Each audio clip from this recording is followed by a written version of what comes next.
I never believed in love. Not after what I'd seen it do, you know what I mean? Emotions were for other people, not for me.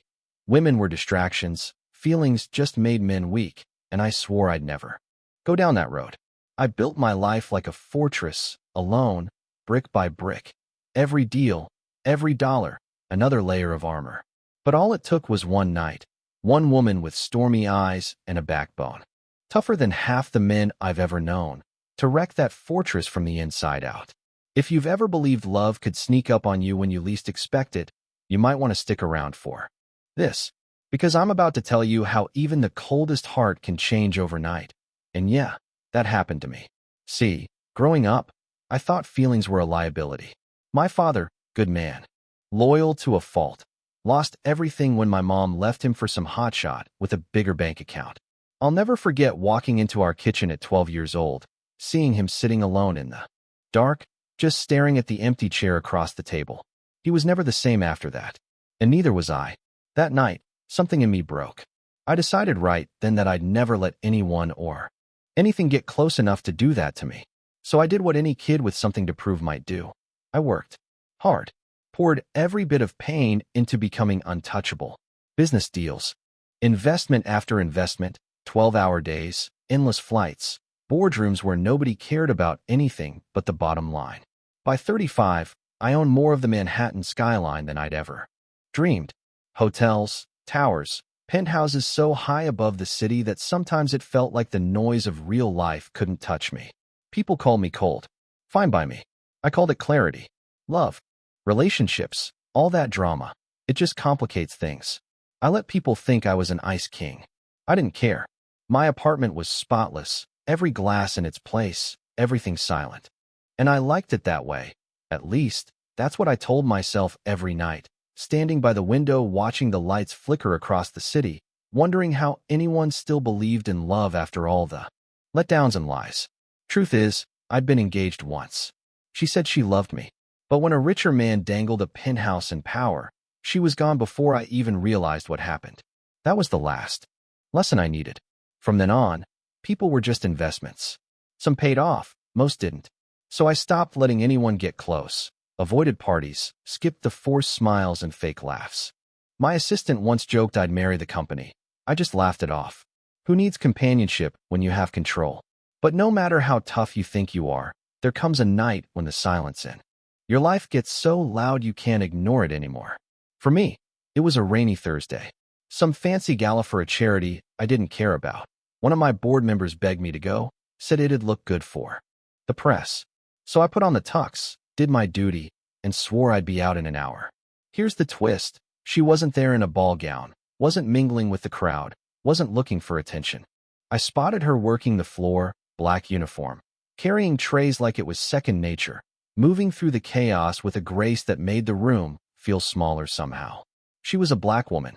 Didn't seem to notice the way people looked right through her, but I did. There was this strength about her, this dignity in her silence, like she'd survived 1,000 rooms that never invited her in. Then it happened. Some fat cat snapped his fingers at her, literally, like she was invisible, then muttered, "Unbelievable, they'll let anyone in these days." His voice was loud enough for everyone nearby to hear, but the laughter that followed was that nervous kind. People know it's wrong, but nobody wants to call it out. She just froze for a second, steadied her tray, then turned to him and said, "I'm here to serve drinks, sir, not your ego." I swear, the air in the room changed. He grumbled something. She walked away, and everyone pretended it didn't happen. But I couldn't. I'd seen uglier things in business, but there was something about the way she held her ground that shook me. I followed her outside. Yeah, I know, sounds like a rom-com, but it wasn't.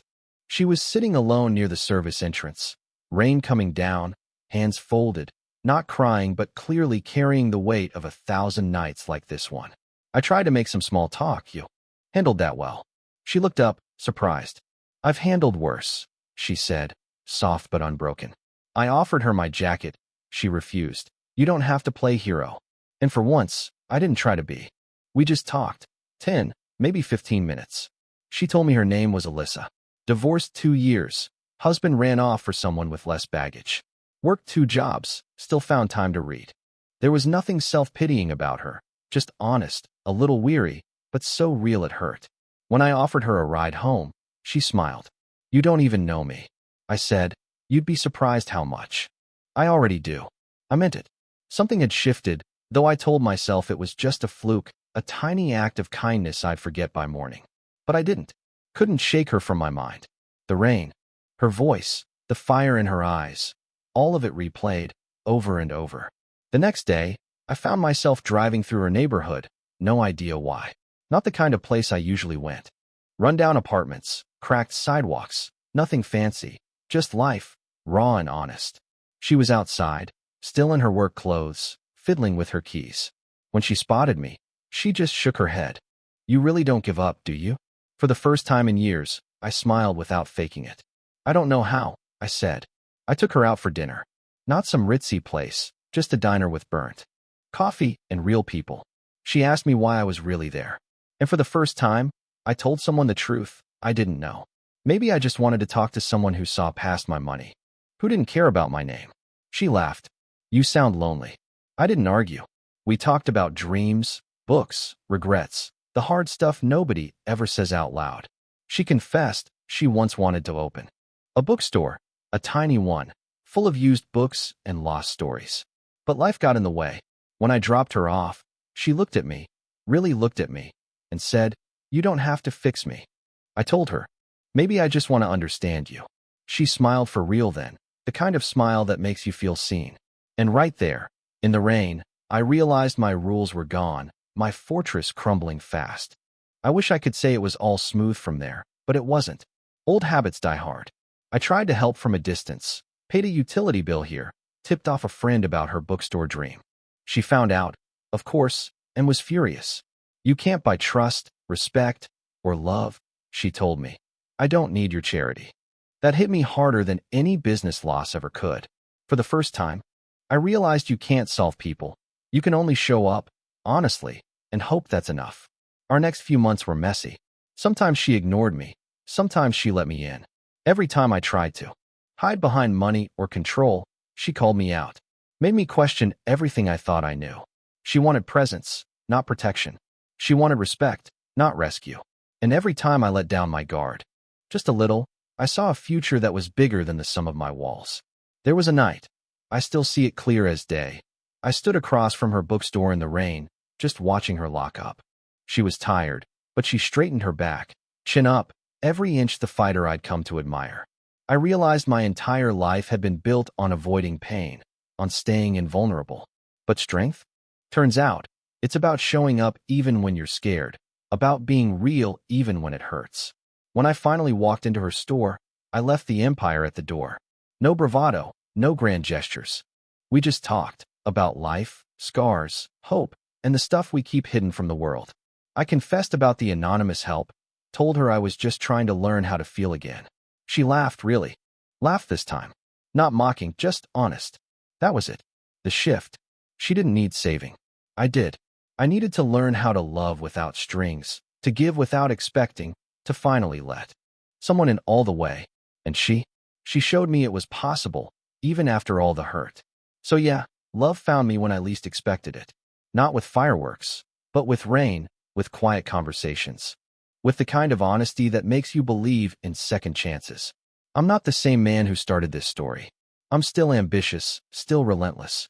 But now I know, success without connection is empty, and real strength comes from vulnerability, from opening up and letting someone see who you truly are. If my story hits home, if you see yourself in these words, take a second. Ask yourself about the walls you've built. Maybe it's time to let someone in, risk a little, and see what happens. Don't forget to share your thoughts below. Who's right? Who's wrong? What does justice look like when it comes to matters of the heart? I want to know. And if you believe in second chances, if you know what it's like to rebuild, then go on, share this story with someone who needs a reminder that even the coldest heart can find a way back to love.